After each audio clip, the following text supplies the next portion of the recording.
क्षमा चाहते हैं, वीडियो थोड़ा अटक गया था। तो 17 मार्च 1947 तक कुछ प्रश्नावली है, उसे तैयार करके, कुछ प्रश्नावली हैं उन्हें तैयार करके प्रांतीय विधानसभाओं, विधान मंडल और साथ ही जनता के सुझावों के लिए विभिन्न समाचार पत्रों में प्रकाशित किए गए। तो इन समाचार पत्रों के माध्यम से जनता के सुझाव और उसमें जो करेक्शन करने थे या जो भी थे वो सारे इन्हें प्राप्त हुए, संविधान सभा को उस पर निर्णय लिए जाते थे।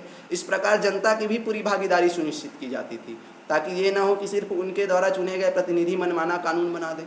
तो जनता के भी सुझावों को उसमें सम्मिलित किया जाता था और उन्हें सूचित भी किया जाता था समय समय पर कि क्या क्या कार्यवाहियाँ चल रही है। और वो जो बहस होते थे संविधान सभा में कि क्या करें क्या ना करें, कोई व्यक्ति ऐसा करने बोल रहा है संविधान सभा में, कोई ऐसा करने बोल रहा है, तो वो सारे बहस और सारे जिन चीज़ों पर चर्चा हुई थी वो शब्द बाशब्द एक एक इस लिंक पर उपलब्ध है। आप अगर इच्छुक हो तो जाकर पढ़ सकते हैं कि ये चीज़ संविधान में अगर सम्मिलित है तो क्यों है और ये चीज़ नहीं है तो क्यों नहीं है। सारे सवालों का जवाब आपको यहाँ मिल जाएगा।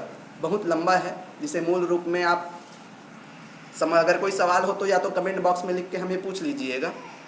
तो ये है जनता के सुझाव, धीरे धीरे संविधान बनने लगा कि कैसे बनना है, क्या बनना है। फिर 29 अगस्त 1947 आता है, जब संविधान के लिए प्रारूप समिति या ड्राफ्टिंग कमेटी कहते हैं, इसका वो हुआ कि गठन हुआ और इस समिति के डॉक्टर भीमराव अंबेडकर अध्यक्ष बनाए गए कि इनकी अध्यक्षता में 60 देशों के संविधान की यहाँ पर पूरे अध्ययन किया गया, गहन अध्ययन। आप समझ सकते हैं एक देश का संविधान फिर 60 का अध्ययन करना कितना विशाल कार्य रहा होगा। फिर भी इस समिति द्वारा अध्ययन किया गया और अंत में अंतिम खाका जो है कि किस प्रकार का हमारा संविधान दिखेगा, ये पूरा इन्हीं पे निर्भर करता है। तो इन्होंने ड्राफ्टिंग कमेटी अंतिम पूरा ड्राफ्ट किया और फिर 25 फरवरी 1948 को पहली बार संविधान सभा के समक्ष प्रस्तुत किया।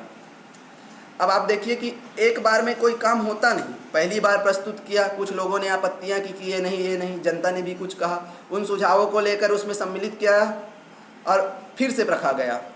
फिर उस पर बहस हुई कि ऐसा है ये नहीं, ऐसी 3 बार चला और 3 वाचन हुए, 3 बार पढ़ा गया, उसे बहस हुई और अंततः 26 नवंबर 1949 को इसे पूरी तरीके से निर्मित माना गया कि हाँ, आज हमारा संविधान कार्य बनना पूरा कंप्लीट हो गया, पूर्ण हो गया। अब संविधान ये पूर्ण है, इसमें कोई 26 नवंबर को अब काट छांट की प्रक्रिया नहीं रह जाती है। तो इस दिन इस संविधान को अंगीकृत, अधिनियमित और आत्मार्पित किया गया। तो ये तो हुआ उस दिन का कि हाँ चलो बन गया हमारा संविधान। तो कुछ जो एकदम त्वरित जिसकी आवश्यकता थी, उन प्रक्रियाओं को इसी दिन से, हमारे संविधान के उन कुछ प्रावधानों को इसी दिन से, छोटे छोटे प्रावधानों को लागू कर दिया गया और बाकी सारे बहुत से जो हमारे संविधान में मुख्य प्रावधान है, ज़्यादातर उन्हें छोड़ दिया गया कि उन्हें एक निश्चित दिन लागू किया जाए और उन्हें 26 जनवरी सन 1950 को लागू करने के लिए उसी दिन होगा करके उन्हें बरकरार रखा गया और कुछ प्रावधान इसी दिन लागू होते। इसीलिए हम बोलते हैं कि संविधान हमारा इस दिन पूर्ण हो गया 26 नवंबर 1949 को और लागू कब हुआ? 26 जनवरी सन 1950 को।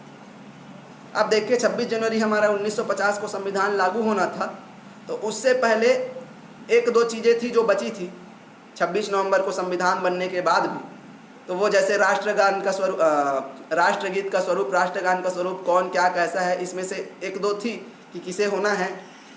तो उसके लिए तिरंगा झंडा तो हमारा पहले से बन चुका था, जो महात्मा गांधी जी के चरखे वाला पहले, तो वो हमारा राष्ट्रध्वज। तो राष्ट्रगान, राष्ट्रगीत ये 24 जनवरी को वो भी तय हो गया कि किसे राष्ट्रगीत, किसे राष्ट्रगान, राष्ट्रगीत कहें। साथ ही इस दिन संविधान सभा के सदस्यों ने अंतिम बार उसमें हस्ताक्षर किए कि हाँ अब ये पूर्ण हो चुका है, इसमें हमने अपने हस्ताक्षर कर दिए हैं और ये 26 जनवरी सन 1950 से लागू हो जाएगा। तो ऐसा सब होने के बाद कुल 2 वर्ष 11 माह और 18 दिनों, हालांकि ये ऑफिशियल वेबसाइट पे देखेंगे आप लोकसभा की तो ये 18 की जगह 17 दिन दिया है, कुछ डॉक्यूमेंट्स में भी है, लेकिन आपकी किताब में इसे 18 दिन कहा गया है तो हम 18 ही मानेंगे। और 2 वर्ष 11 माह और 18 दिनों के परिश्रम के फलस्वरूप हमारा संविधान अंतिम रूप से बनकर ये 26 नवंबर 1949 को तैयार हो गया। तो ये इतने दिन लगे, उसमें क्या है ये हमने देखा। अब आगे क्या, आगे हमारे सिलेबस में ये है कि अब हम देखेंगे कि संविधान की उद्देशिका। तो ये हमारे सामने जो छपा है ये उद्देशिका होती क्या है। इसमें जो शब्द लिखे हैं उनके क्या महत्व है, प्रत्येक शब्द का अपना एक विशेष महत्व है, तो उन सभी का क्या महत्व है और क्यों लिखा गया है, और संविधान में इसकी कितना महत्व है, क्या जगह है, और हमारे उच्चतम न्यायालय ने बीच बीच में इनके बारे में टीका टिप्पणी की है, तो वो क्या है, वो सब हम धीरे धीरे आगे देखेंगे। लेकिन फ़िलहाल आज के लिए बस इतना ही। इस वीडियो पर अंत तक बने रहने के लिए आप सबका धन्यवाद। राधे राधे। और आप सबसे आपके सुझाव जानने के लिए, अच्छा लगा बुरा लगा इसके लिए प्लीज़ आप नीचे कमेंट बॉक्स में कमेंट करके हमें बताएंगे, ताकि हमें इस वीडियो को आगे और बनाने की प्रेरणा मिले। करके देखो, अच्छा लगता है लाइक और सब्सक्राइब यूट्यूब। धन्यवाद।